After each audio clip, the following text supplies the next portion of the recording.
That morning started like any other. Trucks rumbled down Highway 6. The radio played the news, and sunlight cut through cornfields still wet with dew. But just off that road, in a shallow, dry ditch, lay the motionless body of a young woman. She was dead. No one knew who she was. No one could remember the last time they'd seen her. There were no missing persons reports, no photographs, no name. Just her body, wearing a sweater with a plastic bag, wrapped tightly around her head, as if someone had tried to erase her existence one last time. But what haunts people most isn't how she died. It's the silence that followed. Nearly 50 years have passed. She is still known only as Jane Doe. And yet, among countless forgotten cases, there are people, strangers, who are retracing every clue. Not to close a case, but to restore the most basic thing every person deserves: a name.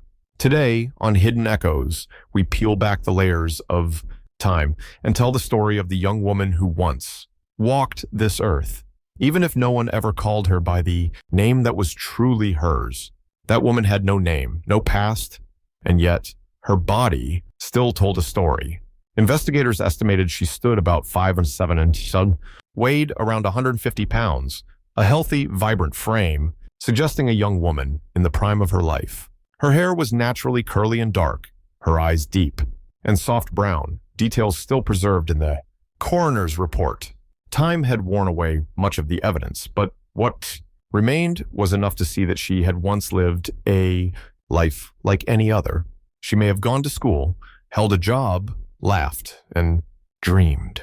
The cruel irony was this: she may have lived a full and real life, yet left behind no trace clear enough for anyone to follow. No missing persons report. No one came forward to identify her. No one had spoken her name since that day. It was as if the world had never remembered her. And her existence only began when it was already too late.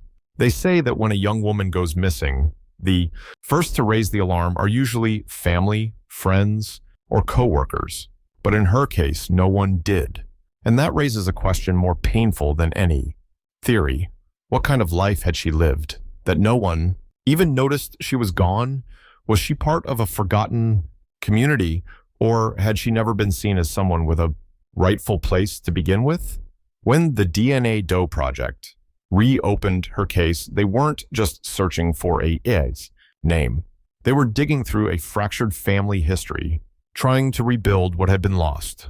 Through genetic markers, decades-old data files, and the thinnest threads of connection, they began to piece together a nameless portrait, one that pointed toward Southern roots with possible ties to families from Alabama, Cincinnati, and Detroit. One DNA sample suggested she may have been descended from African-American communities around Selma, a city that once symbolized the civil rights movement, but also a place many had to leave behind in search of a different future.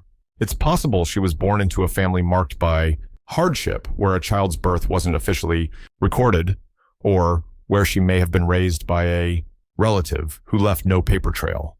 That wouldn't have been unusual for many black women in the 20th century, a time when the system wasn't built to protect and often designed to overlook. She may have fallen in love. She may have hoped. She may have been a sister, a daughter, a friend. But for reasons we may never fully know, every one of those roles was swallowed by the blank space of history. Seneca, Illinois, the small town where her body was discovered, wasn't the kind of place anyone expected to be linked to a mystery like this. It was sparsely populated, mostly white, quiet, surrounded by farmland, and far removed from the bustling urban migrations happening in cities like Chicago, Detroit, or Cincinnati during the 70s. So the presence of a young black woman there, with no address, no family, no explanation, was more than just unusual. It raised the question, how did her life end here, so far from any community she might have once belonged to? There's a theory, never written down in official reports, but quietly present in the minds of many investigators, that she didn't come here by choice, that maybe she was brought. And perhaps this place, quiet, isolated, was chosen precisely because no one would notice. But if we pause and look closer, what truly breaks your heart isn't how she died. It's that her disappearance didn't leave a gap in anyone's life. There were no alarms, no press releases, no media pressure, as if, even in vanishing, she left behind no silence. She disappeared quietly, not because someone hated her, but because society had grown used to not hearing voices like hers. Black women, especially those without close family ties or who lived on the edges of the system, are too often left out of missing persons data, not because they matter less, but because the alerts, the search protocols, the media urgency weren't built with them in mind. This isn't an accusation. It's a reality, one that civil rights organizations have documented for decades. And maybe that's the greatest injustice of all. No one knows who Jane Doe was. No one remembers that she was here, not because they tried to forget her, but because they never truly saw her to begin with.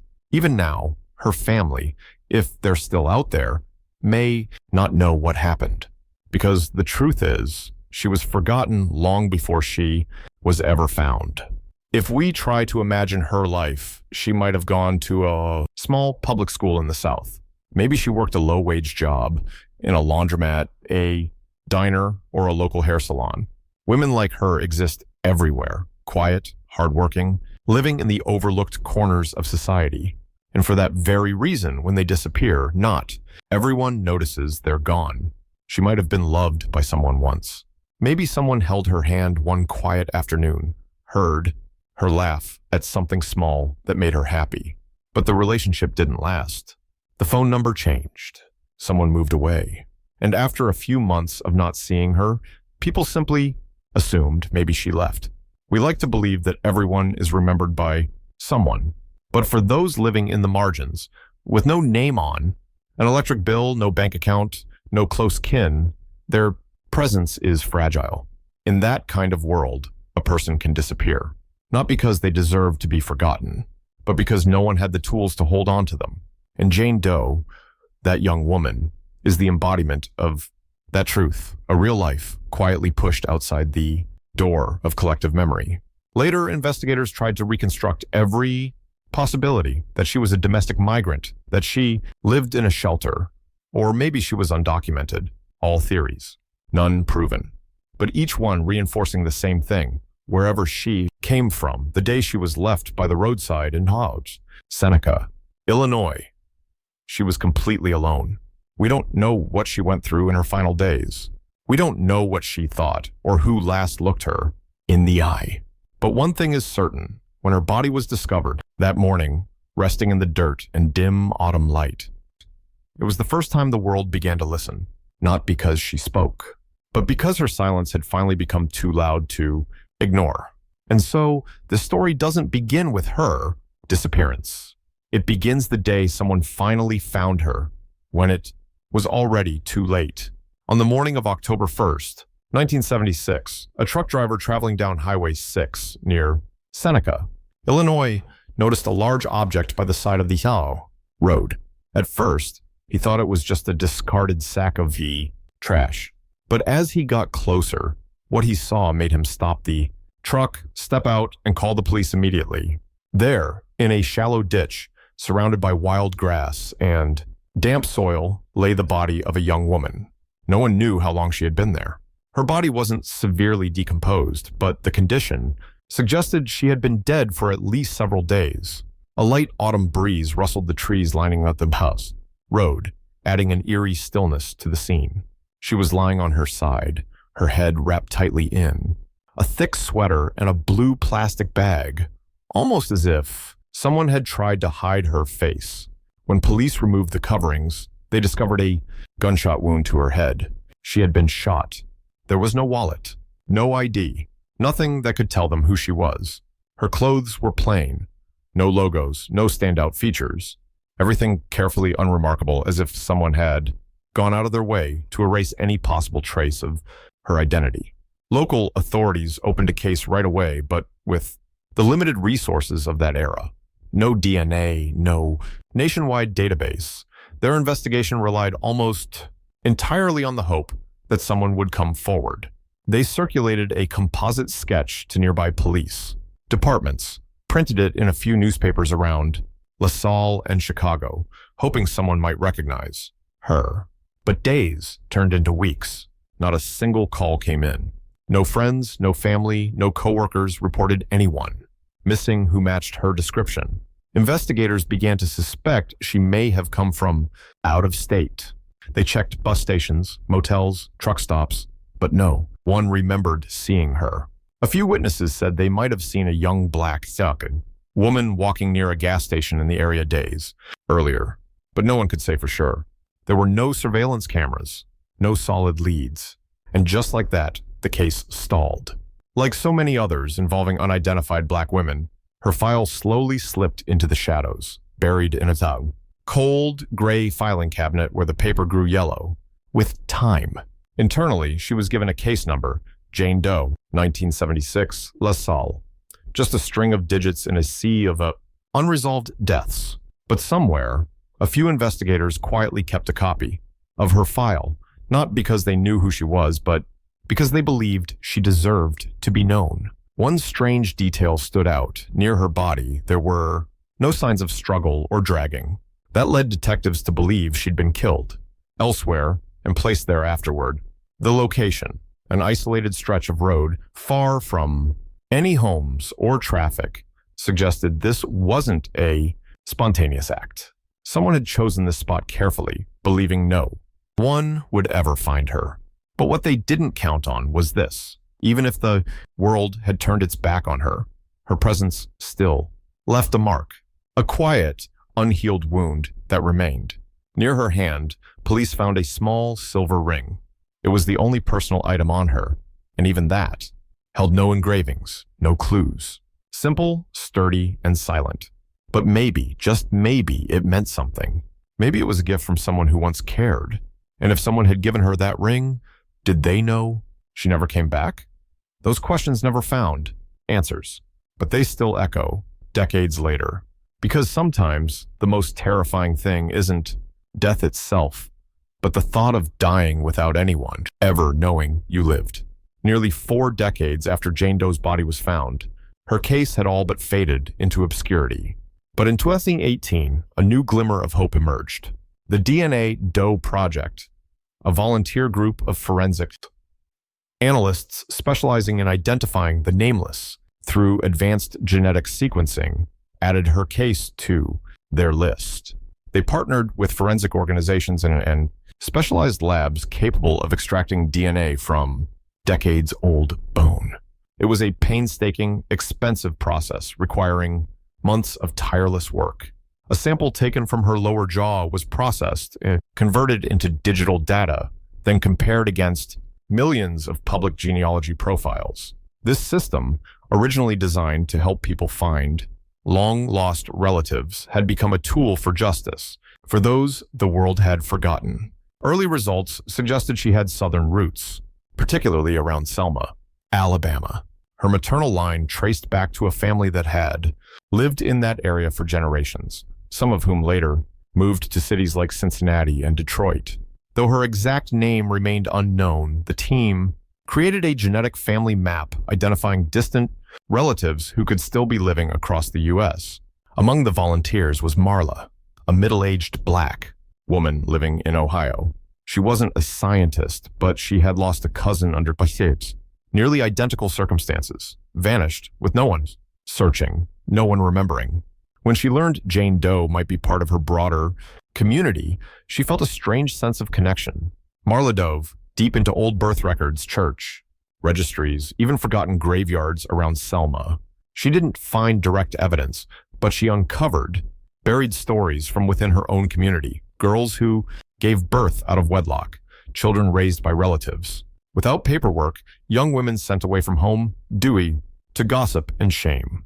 Marla recalled, "I met an older woman in Selma who said she once had a niece who disappeared in the 70s, but she couldn't remember her name, just that she was quiet and kept to herself. No one looked for her because no one knew where to start." These fragmented memories couldn't confirm Jane Doe's identity, but they illuminated something just as important, that she may have once belonged somewhere, to a family, a community. But because of silence, shame, and broken ties, that connection had long since unraveled. Amid hundreds of thousands of genetic data points, sometimes it's the faintest memories, vague, half-remembered moments that bring an unnamed person back into view. Then, in late 2020, came an unexpected breakthrough. Jane Doe's genetic profile matched closely with that of a white man, someone who had voluntarily uploaded his DNA to a genealogy website. The match suggested a fairly close relation, perhaps an uncle or second cousin. But when the investigation team reached out, the man denied knowing any black women in his family. He refused to cooperate further. That silence sparked a wave of speculation. Some believed he genuinely didn't know. Others thought he did, but didn't want to reveal it. Out of pride, out of family secrecy, or maybe something heavier. Whatever the reason, it revealed something deeper. Jane Doe wasn't just a victim of death. She was a victim of broken relationships and secrets left unspoken. We don't know why she was hidden, but clearly there was something that made those once connected to her choose not to speak. Maybe they couldn't. Maybe they were afraid. Maybe they didn't believe her story deserved to be told. And that's exactly why people like Marla keep searching. Because when someone who once lived is completely erased, justice isn't just about finding a killer. It's about forcing the world to acknowledge that this person once existed. When the genetic link to a man, known only as G, surfaced, the team at the DNA Doe Project approached with the utmost care. They understood that any discovery could shatter what others had spent a lifetime protecting, whether that be memories, reputation, or simply a fragile sense of peace. G lived in a southern state, had a steady professional background, and was now retired. When asked whether he knew of any female relatives who had gone missing in the 1970s, he replied, "No, no one in my family like that." On the surface, it was an ordinary answer. But for genealogists, denial isn't always a firm statement. It can be a reflection of generational distance, buried secrets, or truths never spoken aloud. Weeks later, investigators uncovered indirect evidence that G had once lived near a temporary housing community in Selma, Alabama, a place tied to members of Jane Doe's maternal line. From this emerged a sobering hypothesis that Jane might have been born from an unacknowledged relationship, and possibly out of wedlock, possibly interracial. This wouldn't have been rare, especially in that era, when such relationships, whether between races or outside of marriage, were often hidden, never discussed. If this theory was true, it could explain why no one reported her missing. Perhaps from the very beginning, she had never been acknowledged as part of any official family. The truth, if it exists, lies somewhere in the spaces, between numbers and faded memories. But the emotion is unmistakable. She had once belonged to a web of human connections, and for reasons we may never fully know, was quietly erased from the family. Map. Marla, the volunteer who'd been following Jane's case closely, said that when she heard about the denied blood relation, she felt something inside her collapse. "I didn't know Jane, but I know what it feels like to be made invisible. And a lot of people in my community know it too." Marla wasn't blaming anyone, but her words underscored a heartbreaking truth. Too many black women, especially those born outside the legal or social bounds of traditional family, grow up feeling that their existence is only tolerated so long as it doesn't inconvenience anyone. They live in silence. And when they're gone, the world just quietly looks away. In Jane's case, maybe she once reached out to someone, a father, a relative, hoping to be acknowledged, to be helped, to be loved. And maybe the answer she got was silence. A door quietly closed. If that's true, then her death wasn't just a crime. It was the final chapter in a long story of being unseen, even when she stood there, real and breathing. Then, in 2022, another piece of the puzzle surfaced. A woman in Michigan named Shonda came across Jane's reconstructed facial sketch on social media and was stunned. "I can't explain it," she said, "but I felt like I'd seen her before, in a dream or maybe in some blurry memory." Shonda, contacted the investigative team and offered her DNA. The results showed a distant match, possibly fourth, cousins. But what mattered wasn't how closely they were related. It was how Shonda responded. She began to share long-forgotten family stories, including one about a young girl named Netta, born in Selma, left home at 16. No one knew where she'd gone. In her grandmother's faint memories, Netta was quiet, intelligent, but there was always something sad in her eyes. No one talked about her. Afterward, no one searched. As the team cross-checked timelines, ages, and genetic connections, they couldn't say for sure if Jane Doe was Netta, but the coincidences hit hard. Because if it was true, it meant someone once knew her. Someone could have spoken her name, but didn't. Not out of cruelty, but out of silence. Out of a cultural habit of not disturbing the past. Out of fear passed down from generation to generation. And that might be the most painful twist in Jane's case. Maybe she wasn't truly unknown. Maybe she was simply someone her family learned how to forget. Not because they wanted to, but because the world taught them that sometimes forgetting is safer than remembering.